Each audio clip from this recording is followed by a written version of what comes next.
నీవు ఎక్కడికి రమ్మందువో నేను అక్కడికి వస్తాను, నీవు ఏది చెయ్యమందువో అది నేను చేస్తాను. హల్లెలూయా. జీవితంలో చాలా కష్టమైన టాస్క్ ఏదైనా ఉందంటే అది ఇదే. ఎంత కష్టతరం అంటే దేవుడు చెప్పింది చెప్పినట్లు చేయటం అనేది చాలా కష్టతరం. నేను నా 10th అవగానే ఫుల్ టైం మినిస్ట్రీకి వచ్చాను థామస్ డాడీతో. నా 10th అవగానే నేను ఒక బైబిల్ ట్రైనింగ్కి వెళ్ళా. డాడీ మమ్మీ సేవ చేస్తున్నారు కాబట్టి నేను సేవ చేయాలనే థాట్స్ నాకు లేవు.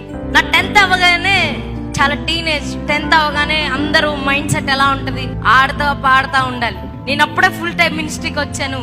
అక్క సేవలో ఉన్న కష్టాలు, బాధలు, ఇబ్బందులు, ఇరుకులు అన్ని చూసి చాలా భయం వేసింది నాకు. ఒకరు పొగుడతారు, అదే నోరు మళ్ళీ తిడతది, అదే నోరు ఎక్కిస్తుంది, అదే నోరు కింద దించేస్తుంది.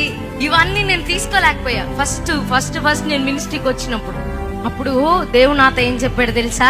పువ్వులు వేసినప్పుడు ఉప్పు అవ్వకూడదు, రాళ్ళు వేసినప్పుడు కృంగిపోకూడదు కరిష్మా అని చెప్పాడు. ఏ చెయ్యి పువ్వులు వేసిందో అదే చెయ్యి రాళ్ళు వేస్తుంది. ఈ రోజు నీ ముందు ఏమంటారు? చాలా మంచిది కరిష్మా అంటారు. వెనక్కి ఏం మాట్లాడతారో మనకు అసలు తెలియదు. మన ఊహలు కూడా అందవై. ఆ టీనేజ్ లో ఉన్నప్పుడు నేను అంత స్ట్రాంగ్ లేను, చాలా ఎమోషనల్ గా చాలా వీక్ గా ఉండేదాన్ని. అన్ని చూసి ఏడ్చి ప్రార్థన చేసేదాన్ని. అమ్మా నాకు సేవ వద్దు, ఏమొద్దు, నేను వెళ్ళిపోతాను ప్రభువా, నేను జాబ్ ఏదైనా చేసి వెనకాల నుంచి సపోర్ట్ ఇస్తానని చెప్పి ప్రార్థన చేసేదాన్ని నేను. కానీ దేవుడు ఏం చేశాడు తెలుసా? ప్రతి క్షణం ఆయన నాతో ఉన్నాడని ప్రతిరోజు రూఢీపరిచేవాడు.